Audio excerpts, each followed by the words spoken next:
Wow, look at that intro. It's like we're in a movie. Reminds me a bit to Podium entry. That you remember That's that one. correct. That's correct. This Cristobal Alonso. Ladies Totally. and gentlemen, from the left side of the screen, Cristobal Yes, Alonso, yes. the With the albatross. Estonian flag. With the Estonian flag, that was also quite interesting. But, I'm proudly Estonian. Right? Yeah. Could be. How are you doing, man? Where are you joining us from?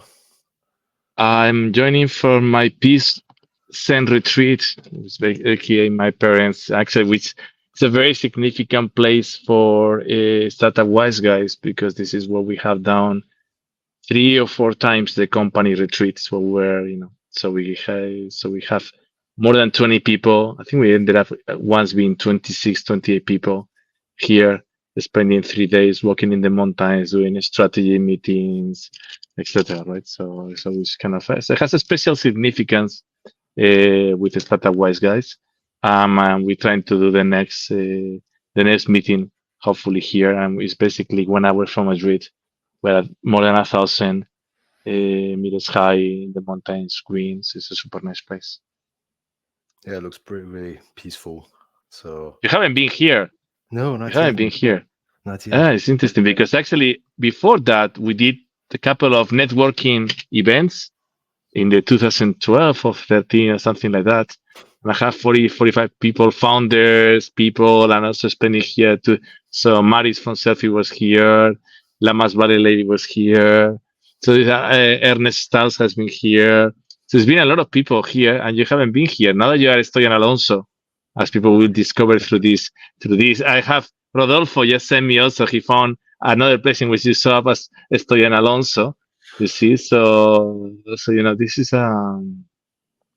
it's coming, it's coming, it's coming, it's coming. This is what happening when you are doing your best to publish the book on time, and then you mess up the name, your surname. So some people now reading the book and it says Stoyan Alonso and Cristobal Alonso, the two co-authors. Somebody might think we're brothers or something, but Yeah, it, yeah, my Bulgarian brother. So this is it goes very deep. But I have promised that I will make a mistake on whenever is our book 3. I will make a mistake and put it as Cristobal Yankov, some hidden place for people to find and say, hey, see that happening, love it, etc. man. Love it. So, hello, everybody, Startup Wise Guys family. Great to be here. By the way, let us know in the comments where you joining us from. Are you on a holiday? Are you working? You're in the office, pushing hard with your startup. And of course, it will be super, super interesting to see if maybe most of you, but if some of you have joined the Perform Bootcamp in the last couple of years, and what was some key takeaways from the Perform Bootcamp. Today we are here to talk about our second book, which just been published. Stoyan, you're thinking you are this young.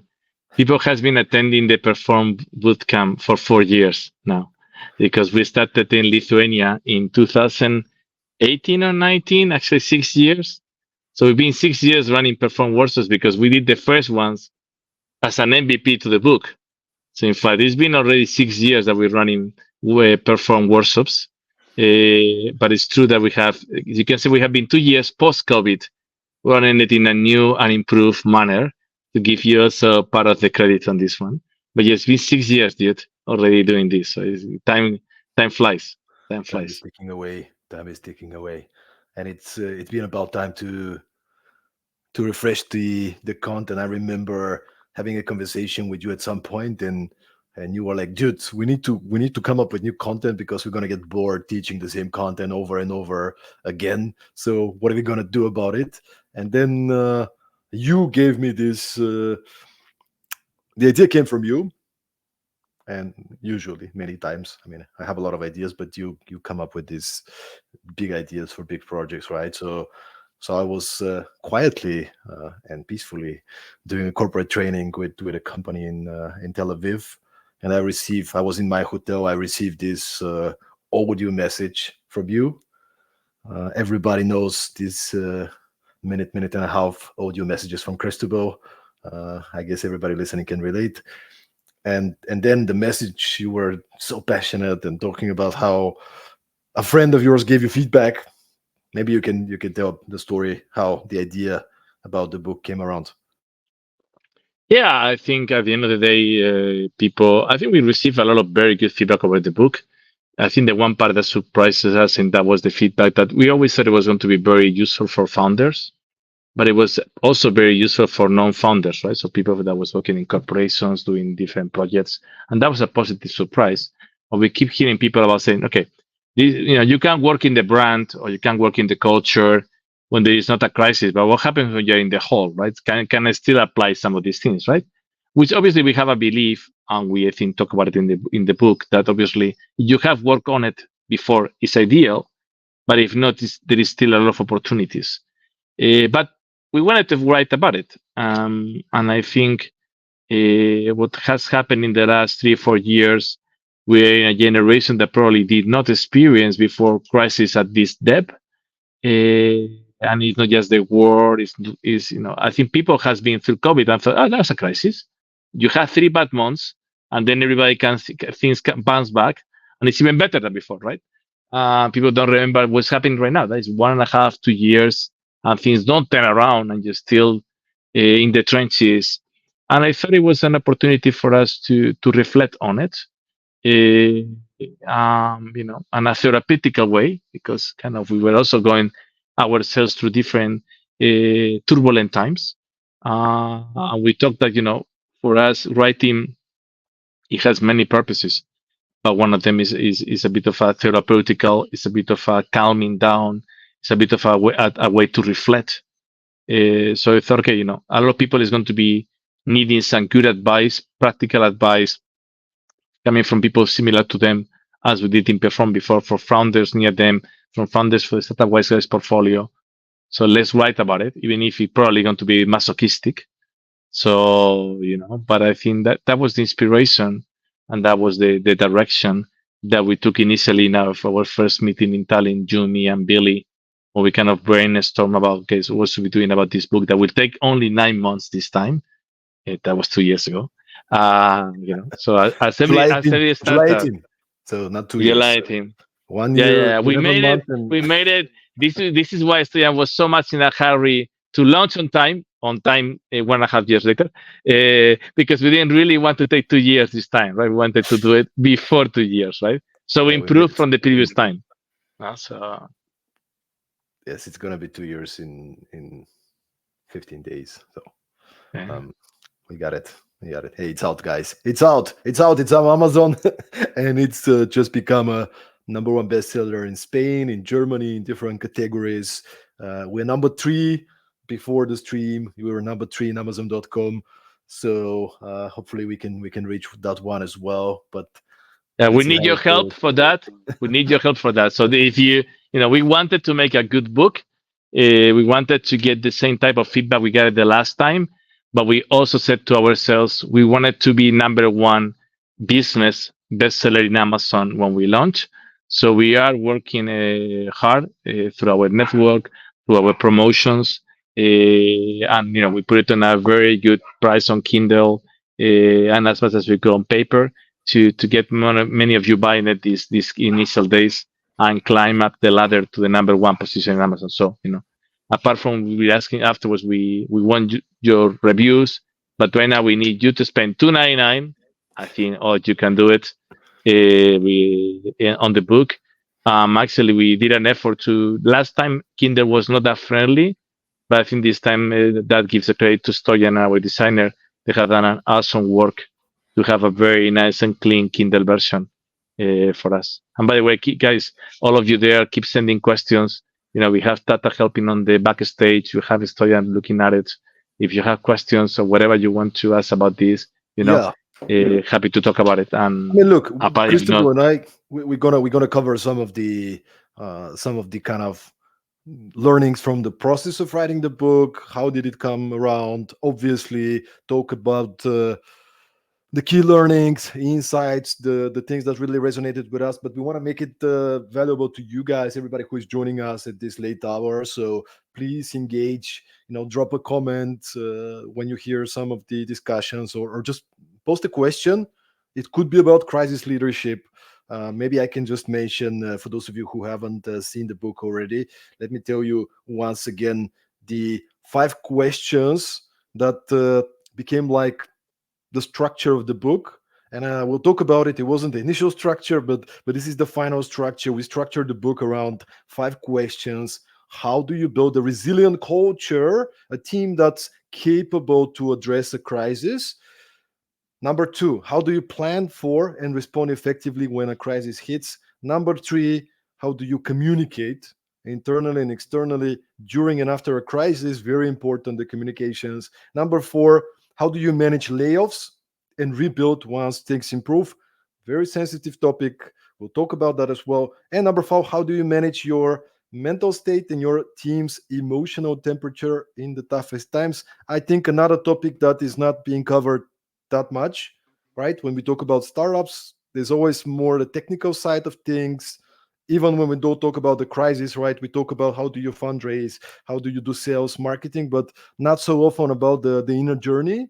How do you master yourself and control your emotions and manage your mental state so you can actually lead your team when difficult situations arise? So, if any of these topics is interesting to you, post your questions and we'll try to cover some of those areas in detail. But maybe let's start, Cristobal, with the process. What was most challenging for you from writing this book? Yeah, I think it's interesting because we can call ourselves second time founders, right? So we are second times co-authors. So we suppose this is what we thought. Okay, the first one took 9 months or 2 years. Next one is 9 months, right? Like a good startup. Now we know how to avoid all the all the issues, and I do think that the writing part of it was much easier. The relationship with the editor was there. We knew how he was going to hammer us, and so I think we lost way less time on restructuring the book, on reading the book, etc.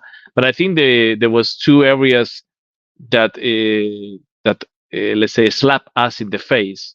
One was that initially we really wanted to keep it on the perform methodology in a way and write it letter by letter. And this is how we brainstormed it initially. This is how we first wrote the first two draft chapters that we were more or less on time. So I think September after we met, so basically 2 months later, we had the first two draft chapters. So we all felt like, yeah, now we are in the right direction. But I think it was like a corset, like these are put on ladies in the 18th, 19th century.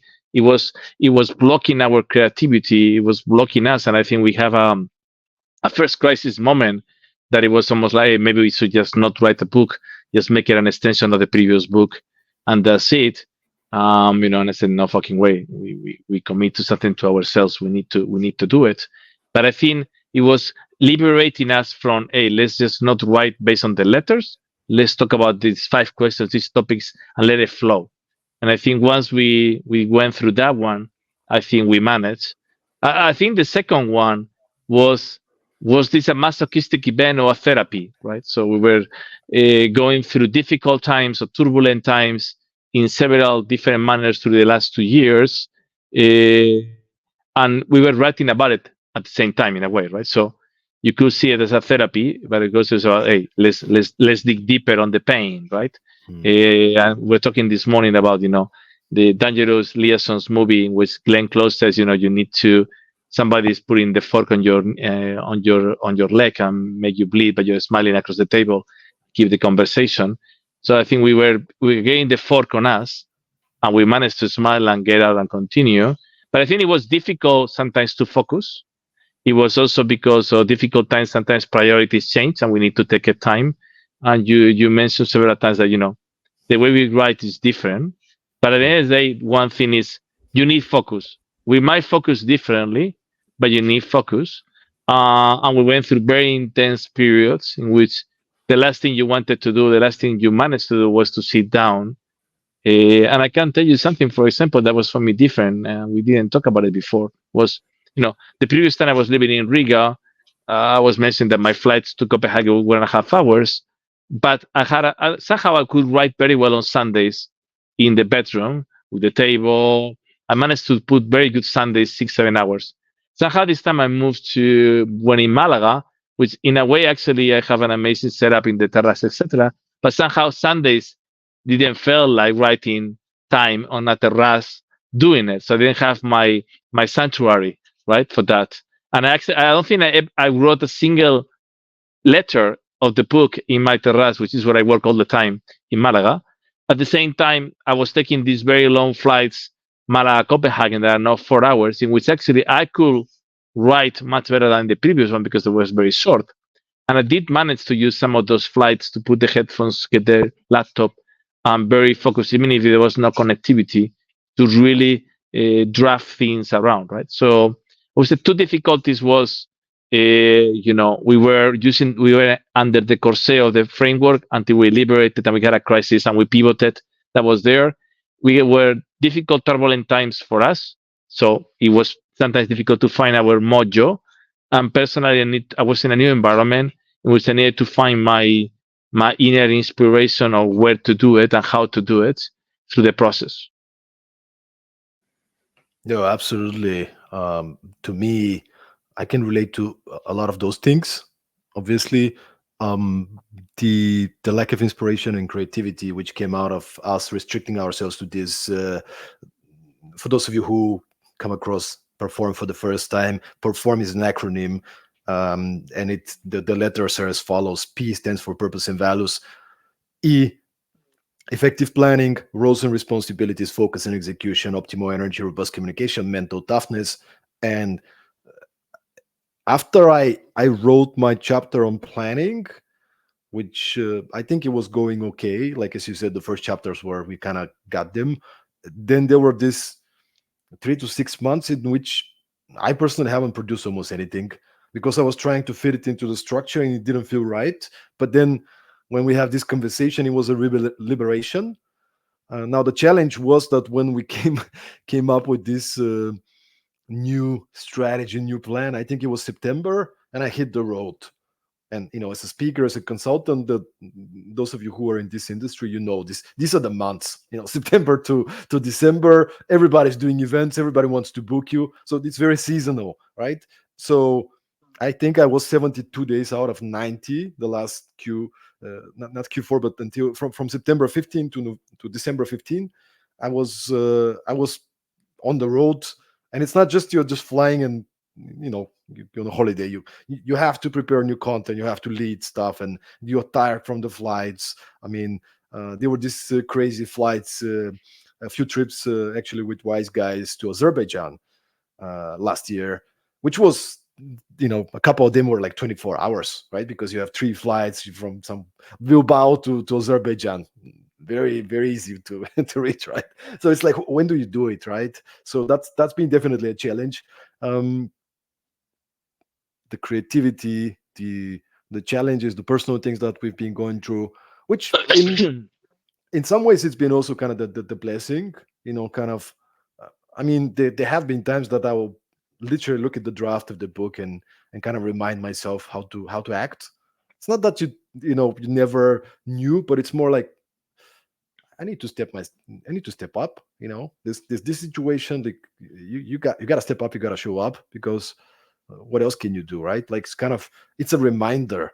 We got the chance to talk to so many incredible people in the last couple of years. Actually, in the last 5 years, some of the learnings for the book came from, at least from my part, from interviews that I did, I don't know, 4 years ago, or maybe it was 1 year ago.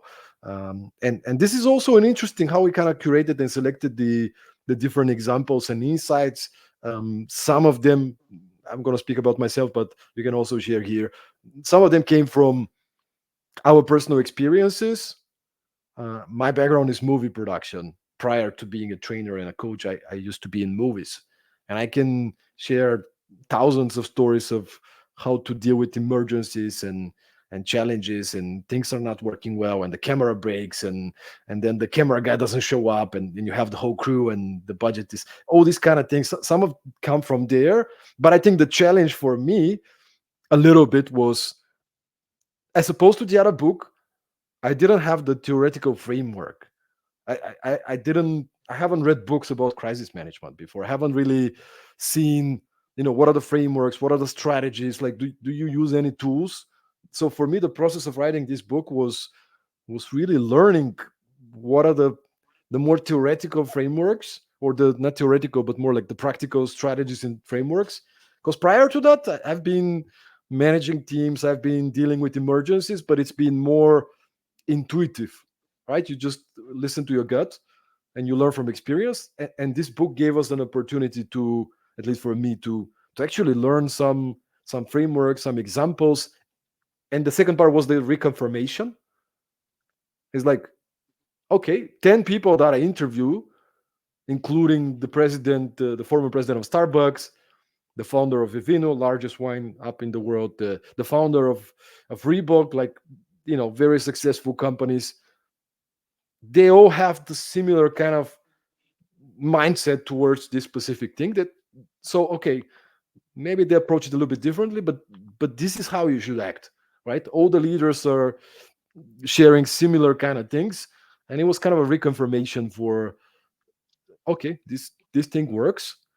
So I think that's what people can find in the book as well. It's like, it's a curation, it's a selection of stories, examples, and mindsets all at one place that you can pick from. And I would argue every chapter can be kind of a individual book by itself. Yeah, You I can. think I think on this reflection, and going back to how do we talk to the startup wise guys portfolio, right? And in a way, kind of in the first book, it was kind of more piece by piece, so you could even take the earlier journey of some of the founders, because we're asking about, hey, how do you set initially the roles and responsibilities when you start a company, how do you start talking about values, etc. But of course, when we're talking about crisis, you tend to go to companies that has been there for longer years, and that they probably have gone through two or three of those already, and in a way you're looking for a maturity on the founder to talk about it, right? So we talked to Martin in Factory. It's been 6 years.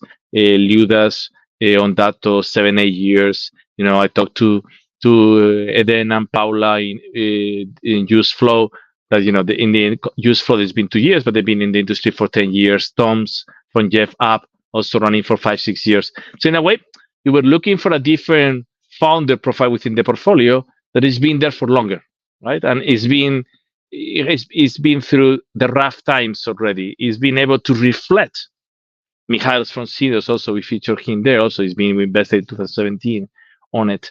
So people that in a way has the some of the edges are rounder because they have already gone through rough times, right? And I think they have also have time to mature through the thinking process about what did this teach you, what did you did wrong, because as always we learn the things when we make mistakes, right? And then we start reflecting, and as you said, then you get more curious, you read about it, you have time to read about it, because what happens is in the middle of most crises you don't have time to read, you need to act at that point, right? And we talk about you need to get your emotional temperature down, and once you manage that you need to start leading, right? Because people is waiting for you as a leader to step up and guide them, right? So but I think it was a different type of profile which we interviewed this time, and where we gathered this time. And as you said, at the same time you were seeing yourself reflected on the book as a leader and asking, have I act in the difficult times this way, right? Am I keeping up of what I'm preaching, right? And majority of the times the answer was yes, but sometimes the answer was no. You're not, right? Do you keep writing about it, or you go improve and then come back to write, or do you change what you're writing, or you eliminate it so people don't call you, don't call out on you, right? So it was an interesting dilemma that we faced sometime when writing. It was clearly a very different way to collect experiences from our founders at this time, and was asking them questions of things that maybe you don't want to share about what did you learn when you fire employees the last time. Well, most people don't go around having a party about, let me explain you how do I fire people, right? Because it's probably the most unpleasant time in our life as leaders. But we talked to Patrick Collins about the experience of offboarding and how important of a process, how most companies think about the onboarding, but offboarding is one of the key processes. The three key processes is hiring, onboarding, and offboarding. So if you don't do that well, you're hampering the relationship with your future ambassadors when they leave the company, right? And especially when they're forced to leave the company. So yeah, it was a very different experience how we collected, I think, feedback, research cases this time, right? Yeah, and I love the fact that as much as we research and try to kind of branch out, even if we don't have any letters, it comes down to some sort of a system methodology, right? Like the first book, the learnings from the first book is setting the fundamentals right, right? Like you need to set the right type of culture. Even in the second Mhm. book, we remind everybody. The first chapter starts with reminding everybody, "Hey guys, you got to define your culture. You got to take care of your people, and you have to be clear and have alignment around what is our purpose, why do we exist, what is our vision, and how do we act. And by the way, how do we act? What are our values? Crisis is the best time to figure out whether your values are real. When everything is fine, hey guys, let me take care of you, right? Like it's easy to be to lead and to act in accordance with your values. The question is, how do you act as a leader when things are bad? How do you show up? Do you stick to your values, taking care of people, doing the right thing, having conversations, listening, being empathetic, or do you start being dominant, authoritative, taking control, pointing fingers? What do you do? Right? Because maybe you resolve the emergency, but then you have to come back and people remember. So, how do you act in times of crisis? Do you act in alignment with your values? Which is why we kind of placed again the first chapter on culture. How do you build a resilient but authentic culture in your organization?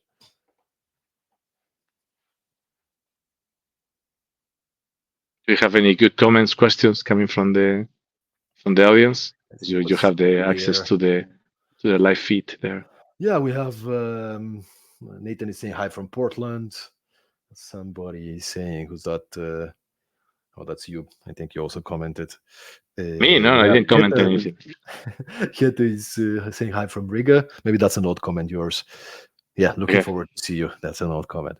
Okay. Javier is saying hi there, joining from Lithuania, I guess. Javier, good to see you. Great to see you. So Yeah, no from questions, Malaga here, to but guys, Lithuania. From Malaga to Lithuania. So he's saying, the journey. But yeah, for me that was kind of the thing. And the more I started researching on how do you build a culture of resilience, the more you realize it's not rocket science. There's certain guidelines, certain things, but I think the more important thing is you actually live what you commit to. For me, also one of the reminders was it's not about what you do once; it's about what you do on a daily basis. What do you ritualize in your culture? How do you prepare your team to be capable to address the crisis? Right? Many founders they want to do it all. They're the leader, right? I can do it better than my people, right? And they don't leave space for people to make mistakes in a controlled environment, right? So it's gonna be faster if I do it, or I'm gonna fix it because there's a problem with this client. I'm not gonna allow my team to fix it. I'll fix it because it's faster. But then if you do it excessively, you might cripple your team. And then when a real crisis hits, are they capable to operate under stress? Like how do you get your team to experience stress before a crisis? So when a crisis hits, they have this mental toughness. They can take control and they can actually proactively help solving this, which is always interesting, right? How far do you go? so yeah, but going back to maybe to the writing part because I think we always get questions about it. Mm, Um, how how do you find your mojo to write, and how do you write? What is mm, your process? Because we talk about it several times. We have a very different style of writing in terms of timings, focus, etc. What is your model there? Because you were mentioning that you hit the road Q4 last year, so it was very difficult for you to find. And mm. then finally, you find yourself in January, February. How do you write? And how do you decide that it's a good moment to start writing? How long it takes you to write a page? Maybe people is interested about this part of the process also, right? Sure. Before I started writing, you know, working on our first book, I thought that there's some people that are just authors and then they have this perfect routine. And you read about this Stephen King that has his routine and he starts from 8 in the morning and until 12 he's writing 10 pages, whatever, right? And then you start and it's like it's a lot more messy than people imagine. It's a creative process. Not one day is like the other. um what helps me is a couple things. So number one, I need to create bigger spaces and chunks of time in which I know that my mind is like at least 80-90% focused on creativity. It's usually for this book. I remember I did a few of these trips. I did a week, maybe 10 days trip to Copenhagen, and I didn't have anything to do in Copenhagen at that time. I needed space. So I went, and every day I was working from a different coffee shop. And it was actually very productive, right? Like 8 in the morning, I'm in a coffee shop. I work until maybe 2, 3 o'clock. Then I take a break, go for a walk, and then I can do a little bit of editing. Like when my mind is not so fresh, I cannot create, but I can have a look, I can do some research. So it was still kind of very productive. So that's one of the things. Working in time blocks has always been very helpful to me. Meaning, I have an alarm, and I say from 8 to 9:30, you have to write 2 pages. And usually, I mean, this is the productivity game, right? Usually, I'll set these targets the day before. I don't want to think about it in the morning. I want all my creativity to be focused on writing and coming up with ideas. So the day before, I'll structure my day and I'll look at the content I've created, and I'm like, I maybe I should write about crisis management, something something. Okay, cool. Let me break down the chapter into pieces, and then now, okay, first block, write 2 pages about this kind of specific topic. And then something I learned from movie making. As a former movie producer, I learned that you cannot be having all different hats at the same time, or put on the glasses of the screenwriter, the producer, and the director. Like you have to take different roles. So when I'm writing, my mindset is it's probably going to be crap. I need to just get it out there. So I'm writing, I'm creating, I'm messy, I'm putting things there, I'm the fonts, everything is a mess in a good way, right? And then in the afternoon, I put on the glasses of the writer, I put on the editor glasses. Okay, let's cut out stuff. So not always it's been like that, but it really helped me to kind of to know which of those creativity sessions am I focused on. So, morning, I'm writing, I'm just messy, I'm coming up with ideas, I'm researching, I'm putting things together. Afternoon, usually, all right, let's structure it, let's have a look at how the sentences start. Like, let me think about some interviews I did, or who's somebody from our network we can ask for a good example or quote. So that's been my kind of process. What about yourself? Do you use much ChatGPT during this process? Has the usage of AI changed anything of the process for you in the last 2 years and compare with the first book? Or Not really. We had a conversation previously as well. um, and I think if we are to continue with the next project, I'll probably use it, but a little bit differently than most people think. um, I think I spent 15 minutes throughout the last 2 years specifically on this project using ChatGPT, and that was just, I already wrote the chapter about planning an effective response, which is the second chapter. um, and I I think I didn't even put the chapter in there. I just asked ChatGPT, gave the prompt. If you were to write a chapter about the crisis management, focus on founders, how would you structure the chapter? And the answers I got was actually pretty close to the ones that I already put together myself. So I was like, okay, uh, good confirmation. Let's move on. But I haven't really used it for, oh, write me a chapter and then I kind of take it. And what I think I would do differently would be to perhaps takes my drafts of the chapters and ask ChatGPT to give me feedback. read this chapter and let me know where should I improve, where should do I have too many examples? Just use it more as an editing tool. But I Mm. haven't really done that this time around. What about yourself? Actually, I did use it on last summer when I was in Latvia and I was taking the communication. I had a very good idea with the direction, so I can offset with ChatGPT and we created the first draft.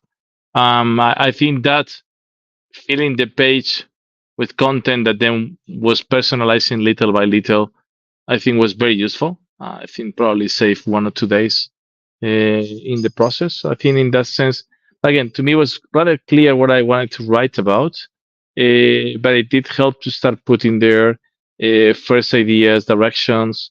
So I think it did speed up the process, and it's a very long chapter. It's probably actually the longest chapter we have in the book in that sense.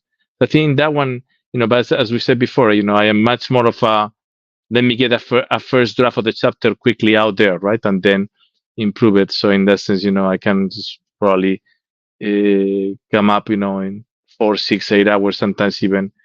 There was communication took it was 4 days, fully focused all the mornings.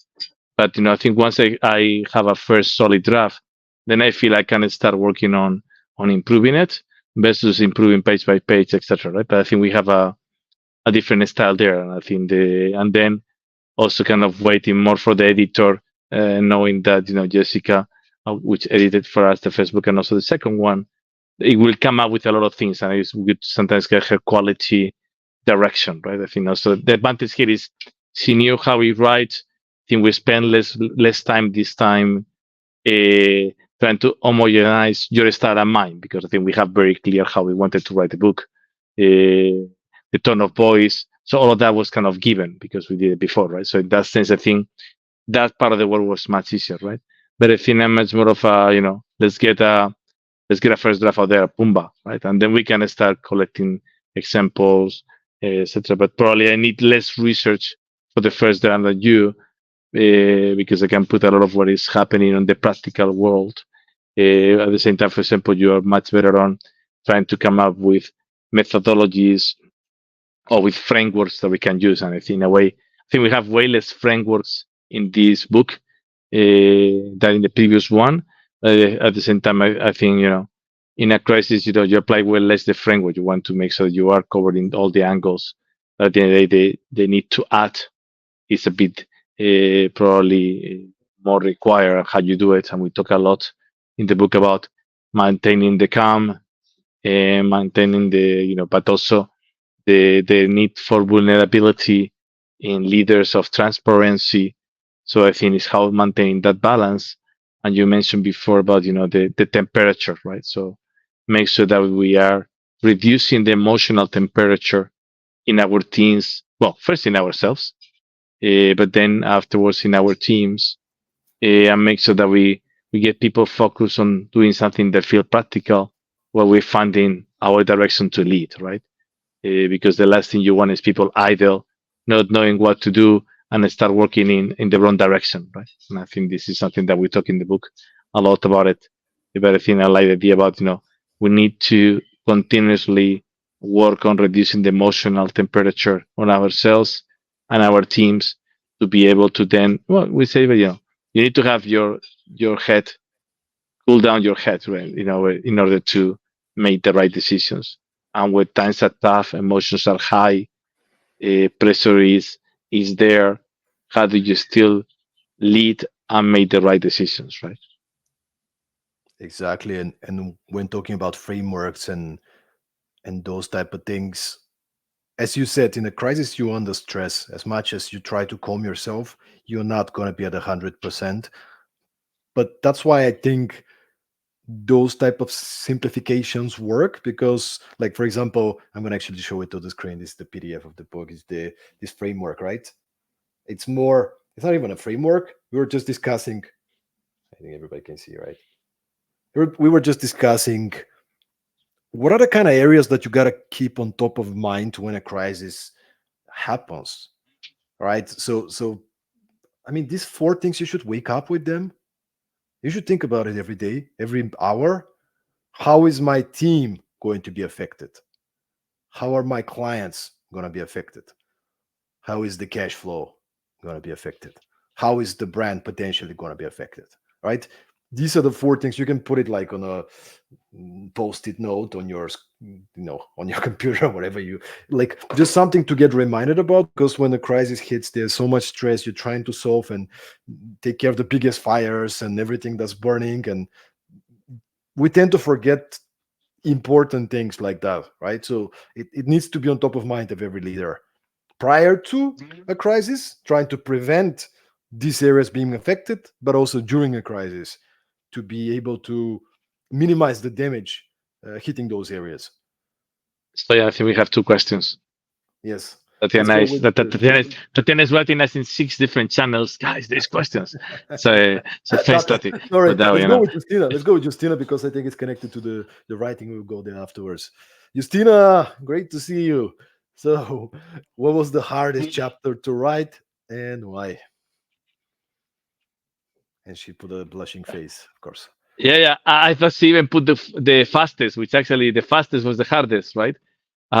We can tell you the story and answer at the same time. Ms. Babichute's question. No, because I was already very pissed off with Stoyan. Man, we need to finish this book. We need to finish this book. I'm tired. We said 6 months. We're in 1.5 years. Come on. And then, Let me tell you guys, he was grumpy. He was like, it's like, hey man, should we include that in the book or not? At this point, I just want it to be out. just finish this shit, right? So then, Stoyan decides to rewrite one of my chapters fully, which was another story we can do. And then I said, okay, whatever, dude, just do it, whatever you want. And then I said, then he writes my whole chapter, and then he says, oh, and then I said, well, if you write it this way, then we need to talk about firing people, dealing with laying people off. And then he says, well, Cristobal, you've been talking about we need to finish the book, and now you want to write a whole new chapter. And I said, it will be done tonight. I said, yeah, whatever you say. That was 6 p.m. That was 6 p.m. We're talking about it 6 p.m. Yeah.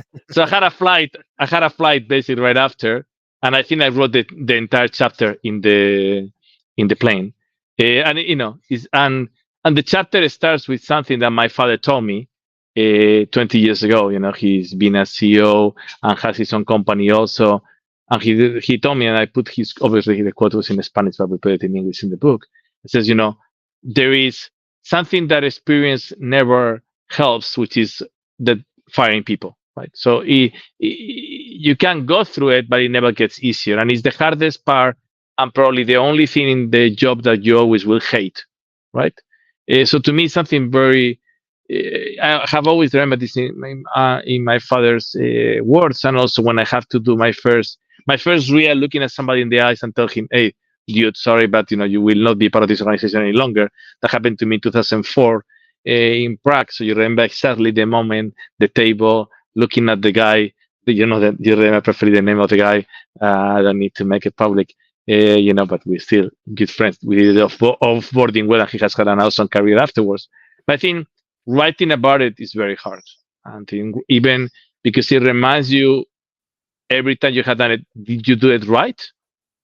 And it sets the bar very high because the process to do it from thinking, making the decision, preparing the communicating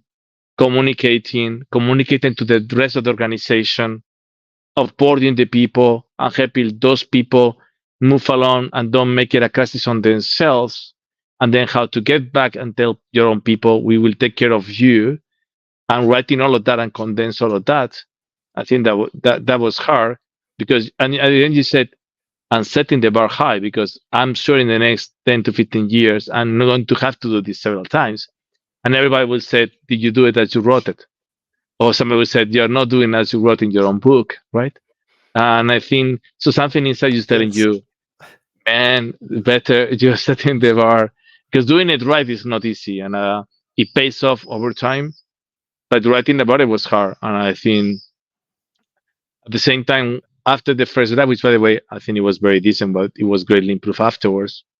Several of the discussions I have with Patrick Collins about offboarding, reading about how Brian Chesky did it in Airbnb and the letter he sent to employees, it was inspiring to put those things together. I said, in the most difficult process that you face as a leader, there is a lot to learn to do it well, right? And I think, while being hard, I think it was nice to end up writing about it. And I think most people don't write about it. And I think I feel a bit of sense of pride that I have the guts to write about it and to help people that will have to go through it. I think there is a quote from Liu that said, "Nobody wants to talk about it, but every CEO of a startup will have to go through this." Right? And at the end of the day, is the reality. You're going to be a successful CEO in a startup. You will have to fire people. At some point, you might have to fire a lot of people at the same time, and you better be good about it because there is no escape from it. Right? Yeah. By the way, What was your part? What was your I'll share. hardest part to write? Or Just in a second, I'll share.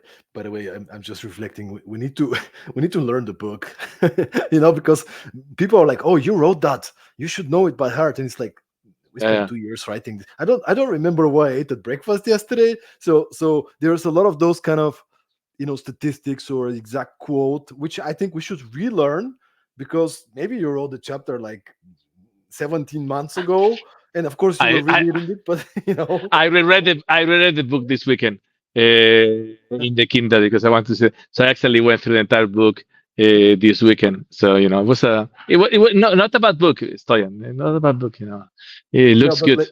Looks good. good. Yeah, by the way, very nice design. Let's give credit to our designer Simona Veselino for making it happen. Well done on that one. For the chapter, Justina, what can I say? I think that was actually chapter number one, the one that I was pushing to rewrite at the time that Cristobal was already we should publish yesterday. Uh, and he's been doing it for 2 months at that time, so kind of to hold my ground. But that was the chapter I felt like this is a chapter for the other book, and I think we can still use one half on two-thirds of the things because there's many great strategies, but it was kind of it didn't have this angle for how is that relevant specifically for a crisis. It's very relevant chapter, a lot of great practices on culture building, and so that was what you wrote, right? Because that's how we started, and then you kind of had this expectation. Yes, you can write a chapter, but you got to be really fast, right? So and I don't really like to do it super fast. I don't want to rush around, and the reason is sometimes, and this is my creative process, I need to write something, then I need to leave it for a week or two, and I need to come back to it and then see it. Oh, actually, that doesn't make sense. This is right. So, kind of creating the structure of this new chapter and putting together a little bit of a framework, right? Not a methodology, but a little bit. Okay, what are 7 areas you want to focus on? That is kind of important to build this culture of resilience, right? So kind of picking these areas uh, and making it simple and easy. And we actually called it the Resilient Culture Manifesto, six principles for leaders to follow. And then there is some examples, some specific ideas in there, but this chapter was definitely kind of the hardest because it's not that intuitive. Like planning an effective response, especially if you've been dealing with managing teams. In my case, managing many movie productions, like you kind of know it. You know what it takes. Managing your mental state. Of course, you have to structure it, but again, I'm coming from the world of coaching, leadership, personal development. These are the things that you know, right? And uh, let's do it, right? But the one about culture, kind of in times of crisis, or how do we structure it so it's preparing your team for the crisis.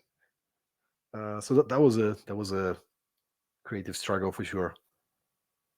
But I'm very happy where we are, where we ended with kind of everything coming together at the end. So Tata is happy. Check. Love it. Cool. Should we take the other one? There you go. Thank you, Tata. Okay, I think this is Javier, by the way. How to balance preparing teams and knowing how to anticipate this crisis when things are just doing great. You want to go or should I go? I'll let you go first. I'm going to think while you talk. Great. How to balance preparing teams and knowing how to anticipate these crises when things are doing great. Well, that's the.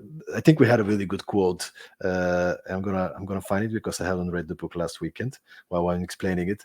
But this is the thing, right? When things are going great, we're not talking about crisis. And I want to maybe, before I found the quote, share practices that some of the leaders and founders that we interviewed shared, and we actually included them in the book. One of them, Boris Krastev, who's the founder of co-founder of Remote More, Chicago-based company, actually a European company, but they moved, I think, the headquarters.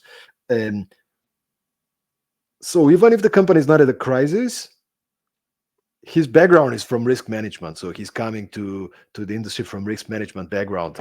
What he does is, and that might be a little bit extreme, but on a daily basis he has a spreadsheet, and he has around 65 different risks that can potentially hit the company. So even if the company is going great, on a daily basis he will look at the list and he will make sure that none of the risks has increased. Every month, 2 months, 3 months, he will look at the, he'll bring the team together, the management team, also the rest of the team, and he'll ask the guys, hey guys, what do you think can go wrong and can hit us out of nowhere? And they will talk about it, and they'll, oh, there's AI coming into this industry, maybe that will disrupt us. What else? Oh, what if remember, Cristobal, we interviewed this company and somebody did this pre-mortem, which is basically you ask the question, imagine our company died, what happened? And then you build it backwards. If our company died, what happened? And one company came with one of the top 5 biggest risks was, what if the CEO dies? And by the way, this is interesting for the people. I mean, let's remove the word dies, but the CEO is no longer capable to lead the company, right? Smaller companies, startups, most of them are structured around the founders. Do you have the systems and the structure so the company runs without the founders being there, and to what extent?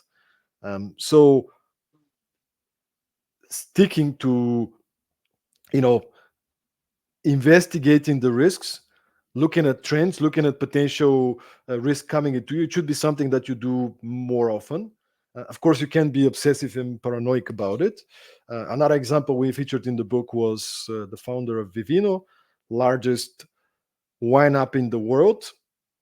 So 2020, the beginning of 2020, I think it was January, February, a couple months prior to the pandemic being announced as a pandemic in the world global perspective, Heine uh, and his co-founders, they were sitting together and freaking out already. Their business was not affected yet, but they were looking closely at every development in China, in Italy, everything being closed down, and they were not freaking out, but they were like looking the situation closely. Now you start thinking of it. What could hit us? What are the different risks? What if, in their case, distributors cannot deliver wine? Okay, that will affect the cash flows. What else? What if some of our people get COVID? Okay, let's see what we can do about it. What else? Okay, so you put together all the risks and you try to find the best solutions to prevent those risks in advance. Not always possible. Now, to finish up the story, in the case of Heine and Vivino, they actually hit the jackpot. When the pandemic happened, what happened? They told us, stay at home. People are stressed, people are at home. What do? They want to drink alcohol. Who is selling alcohol? Who is benefiting from selling alcohol? Well, Vivino, right? So they actually doubled, tripled their sales during this period. However, and that was one of the points that Heine made, I would do exactly the same thing if I have to go back, right? Because I want to mitigate all the risks. I want to make sure everything we can cover is being covered, and then it can hit you from a different place. We all know that, but do your best to prepare. Yeah, I think Um, just to take maybe a different angle, I think working on your culture is a fundamental thing to do when times are going well, because then you're ready for tough times. And I think this is rather important. Second one is allow mini crises to happen in your company without you intervening, right? So I think, and is the idea about delegating is about they don't. I think we tend to want it to be Superman and Superwoman as CEOs too many times and trying to fix too many issues. Then our team is not ready when real bad things happen to lead, right? So I think is allow some of the small mini crises that happen in the company to be resolved.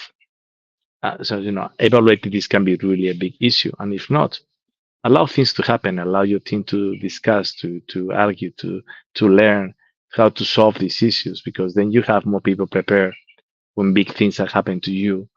Um, and then the two or three things that people would think that's for large companies, risk management. Also, when the project's finished, to take enough time to do an evaluation, post finalization, post mortem of the projects, and do some learnings. So build processes that can be helpful afterwards. And maybe the last very stupidly thing, understand how to be break even. And I think this is something that people has finally understood the startup world, that having 3 to 4 months of cash in the bank or being cash flow positive is the difference between life and death, right? And I think work on what happens if today bad things happen and you need to live without funding. What would you do to get there, or what would you do to accelerate? And how do you build flexibility in your company to allow you to make better decisions cash wise, right? I think this is actually a very important part, right? So I think those things are, good times. Experience founders know that good times don't last forever. Something will come and hit you one way or another, right? So you need to prepare your structure for it as much as possible, right? Yeah, and there's a number of those stories and examples and tools that we included in the book. There was the example with SlideHub, for example, how they're predicting their cash flows on a daily basis with this model and spreadsheet, right? Everybody can do that, but how many do it to be best prepared for those kind of situations? So but it's a daily thing. Another great example, by the way, something that made me think is Ilmatiki from MailerLite. Some of you might be using MailerLite. It's a Lithuanian company, fully remote, not fully remote, but primarily remote company operating in over 35 countries. I think they have an office in Vilnius, still in Lithuania, but I think they did an exit last year, around 90 million euro exit. But they've been very focused on culture and building a resilient team. And one of the things that Ilma likes to do is when there is a team offsite, like this is a remote company, so they bring everybody together. They they don't like to have the drink building, right? Not team building, but drink building. They don't want just to socialize and to have some fun. That's part of it, but it's more how can we make inconvenient team offsites. So, for example, they'll do a 11-hour hike in teams, and it's competitive. Your team needs to win, and it's like this horrible environment. And after the fifth and sixth hour, people don't really feel good about it, right? They start complaining, they start feeling tired, right? So the point is not who's going to win. The point is that at the end of the day, you go together through difficulties with your team, and the whole next day they're pretty much reflecting on the experience. What happened? Well, Maria did that. Okay, cool. Why did that happen? How would you do it next time? Like so kind of as you said, on top of the building this thing in controlled environment. Of course, it's great when you can let your team to experience it in the real environment, like do your mistakes and solve the issues.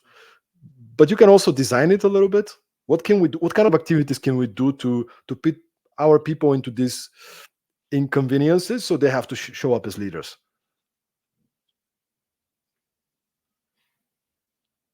I was So reading the thanks. Sir. I was reading the comments. I don't know if I get exactly the next comment. I don't think uh, it's going to be featured because it was not very clear and it couldn't be well expressed in the comment. But I think the question was around what will it change having gone through a crisis. So what we have done differently, having now the experience of going through a crisis, probably in the last 2 years, or maybe having written about it also. And to me is I spend a lot of time thinking how to scale, but I also we need to spend time thinking how to de-scale. So maybe it's having both plans in, which is a bit of the planning and the risk management, right? So that anytime and sometimes understanding how to quickly de-scale, so scale down, right? Faster is important, right? Hey, so maybe we need to cut this, maybe we need to stop this project. We know which projects we could stop quickly. We need to, which things that must have and which things are optional. Which skills we cannot lose, which skills we can afford to let go. Uh, which invoices we can press, which ones we cannot press. Uh, and I think we spend all the time on how, and business will ask you constantly, how do you grow faster? How do you go faster? Or at least they used to, right? And I think we should also speak about how do we manage better if things get tougher, right? And use reflective time with your management team on this. And maybe the second reflection is one I already did, which is I think that in some occasions in the past, and of course it's very easy to see it with hindsight, right? I think I should have stepped in later in some issues in the company and let some of those cases be solved by the other leaders and use it as these uncomfortable moments of hikes to see what they learn about it, right? Sometimes we want to step in, as you said, to solve the issue, which we probably do faster and better, but we're not teaching the thing how to fish. We're just basically fishing once, right? And I think those two probably learnings were there. And if it was related to the book, yeah, I think that's a could be a different question. yeah, I mean, looking at the question, I'm not sure it was something that completely turned my mindset to 360, right? Like the opposite ground, or 180. Um, but but I think there was some of those.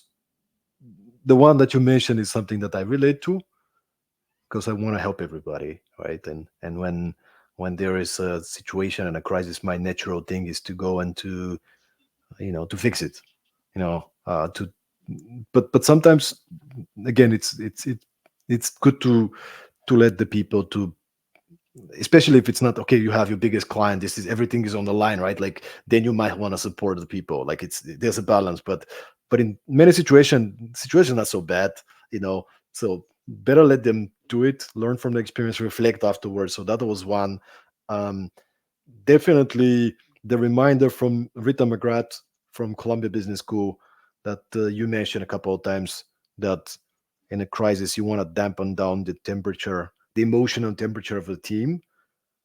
So of course, number one, you need to cool down, which is why again we use this metaphor. You need to have your restart tools.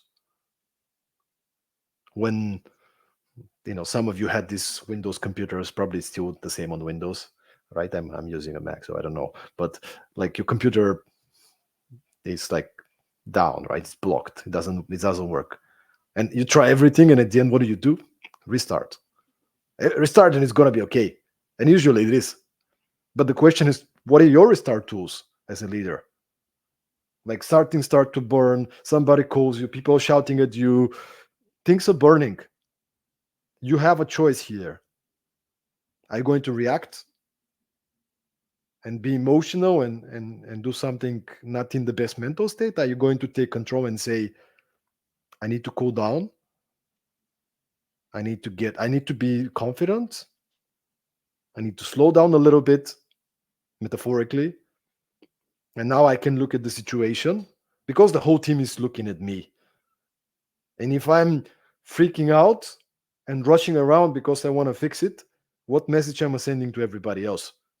I'm panicking, and they expect me to be the person that's cool, as opposed to, hey guys, something just happened. There's a situation. We need to be very focused these days to resolve it. Let me share with you the facts and let me tell you what my ideas are. And here's the second point, something that Howard B. Hardy, former president of Starbucks, shared with me on a podcast. The reminder that as leaders, too often we become authoritative. We start pointing fingers. We start being emotional and act from a place of anger to people, as opposed to empowering people to help you to be vulnerable, as you said. Brene Brown. Hey guys, here's the situation. We have these ideas. I'm gonna go through it. I need some ideas. Like I'm open for ideas. What do you think we should do? Right? Give your team some authority to help you resolve the situation. And the worst thing you do is you'd be quiet. Which is, by the way, I'm from Eastern Europe. It's very typical Eastern Europe, right? Like something bad happens, the leader, maybe they're part of making the mistake, so they don't want to talk about it because they think they will look weak. So they don't talk about it, and they're hoping, we're going to resolve it, and we'll tell the team nothing was wrong. Yeah, but sometimes it's not the case, and people are not stupid. People start talking about it, right? There's rumors. Oh my God, did you hear that? I think we lose this bigger client. And they're making an elephant out of a little fluffy animal, right? Like a problem.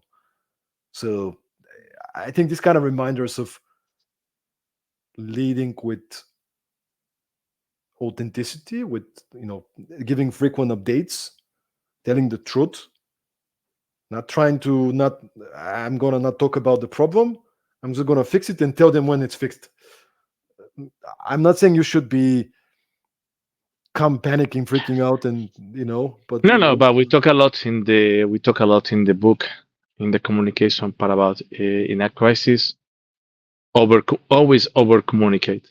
If you have to do something more of is over communicate versus under communicate, because silence is interpreted as everything is wrong. It creates rumors. People start creating stories. So in case of doubt, over communicate, right? I would say, of course, there is the right balance, but in case of doubt, communicate, even repeat messages. Even sometimes the message is like, we still don't have a plan, but we're working on it. We have this deadline, we're maintaining the deadline. Even if we told you that the deadline is in a month from now, and already people is getting nervous, the deadline is in a month from now. Relax, let's keep working. We have a plan, let's get there together. So I think it's this ongoing level of communication through you and your management team, and ensure that your management team is also communicating themselves, right? So I think it's this sense of over communication is important, right? And I think in a crisis, is silence is your enemy. Silence is not going to ever help you. In a crisis, different thing is when you don't know the answer, don't invent. Get yourself down, think, find the best path, but do that when you're communicating. You can also sometimes communicate you're thinking. Guys, we know this problem exists. We are thinking about what are the best options. We get back to you shortly. We are working on it, right? But we still don't have a clear answer. We get back to you as soon as possible, as soon as we have something, right? That's also important. That's communication. Sometimes you cannot just expect to have all the answers right away, right?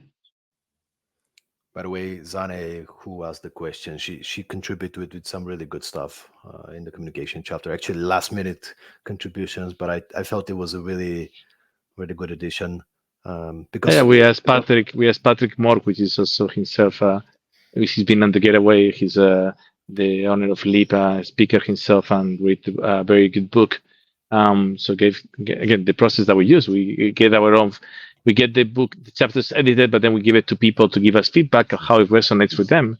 And it's a very good way to improve details. And he said, "Hey, it reads very book, but I'm missing the PR angle of it, the communication angle of it." And then we said to Stan, I said, "Hey, as you are a professional in this field," I said, "Yeah, actually, I have a couple of ideas there. We contributed there, so I think that was a nice contribution and addition." But again, it's also the ongoing process of how do you write a book, how do you get feedback, how do you improve it, and every time you could always improve the book.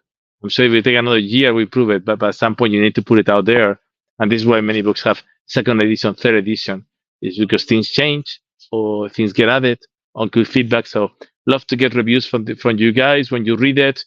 Love to get new stories that we might feature in these editions. Love to say, hey, I was missing this, I was missing that, or I like this point, or sometimes say, I disagree with what you wrote here. That's fantastic. That creates an amazing discussion. So please, post reviews in Amazon, send us direct messages, keep talking about it because for us it's very important. Or when you are in one of our next batches with us on our startups, Stoyan is always in all the batches coming and speaking on the first week on site. And again, we love to get the stories, right? And we love to get positive and negative feedback on it because that's how you make the things improve. And we know if this has resonated and helped you, or you say, that's BS, I don't believe you do it this way, and that's fine, right? And yes, sometimes you will tell us, oh, you didn't do it this way, but hopefully that happens in a couple of years from now.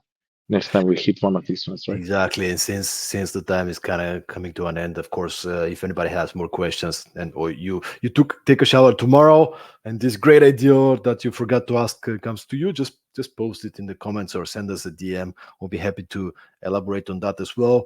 As we said already, the book is on Amazon, so currently the price is amazing. This is the kind of the lowest we can go, right? It's I think you cannot go lower on Amazon. It's 299 USD. I think it's 269 euro for the Kindle version, and we're trying to make it a number one bestseller on Amazon. I think you were number three in a couple of categories prior to this conversation. So if you ever wanted to get a copy, now is the time to get your copy. Not only that, but we actually prepared a bunch of great prizes and giveaways for everybody who buys a copy today or tomorrow at a super discounted rate. So first of all, we're gonna invite everybody to a private exclusive mastermind call. Probably we'll invite some of the contributors from the book. So we'll have some really good time at the end of the month. But also we'll give away some signed copies from the first book. We'll give away coaching sessions, and of course, Cristobal will have a special giveaway that maybe you want to share as well. Razvan has, right? It's going to Yes, be. So, Razvan gave Stoyan for his birthday, and then he sent it to me also, perform underwear in our last edition. branded. And there was a lot of demand for it. So I think there's been already a rumor that and the performing crisis underwear, unisex, different models. So we will give some of them away. We're talking to our Romanian provider for the new edition, new designs, and it's coming out to you, right? So Only for the people who buy the book today or tomorrow. So yes, you know, yeah. up to you guys. So yeah, that's it. Tata, anything else you think? Once again, Well, guys. in a startup wise, guys, we have a sentence. It's a wrap, it's a burrito. This is how we finish this sentence coming from Marta Madera from our team. So I think this is our burrito. So some of you might be even getting hungrier. Stoyan needs to go to sleep in about an hour from now already. Yes, So yes. he likes to sleep early. It's been a long day for him. So. It actually has. It actually has. So, but let's keep uh, performing, guys. Good stuff. Rap, burrito, Write the Tata. book, write reviews. Tata, thanks for all your help. Isma, thanks also for jumping into the opportunity. Thanks for our founders in the portfolio who contributed. Hopefully, we have many more stories in upcoming books from many of you on how you reacted and so how you live in times of crisis to perform on time. Hopefully, it's useful. We open our hearts, our brains, and we keep learning. Thanks, Stoyan, for being here for part of the process. And let's make this little puppy Amazon bestseller, and let's keep impacting and inspiring people. Okay? So thanks everyone for being here. Guys, Thank you. bye bye.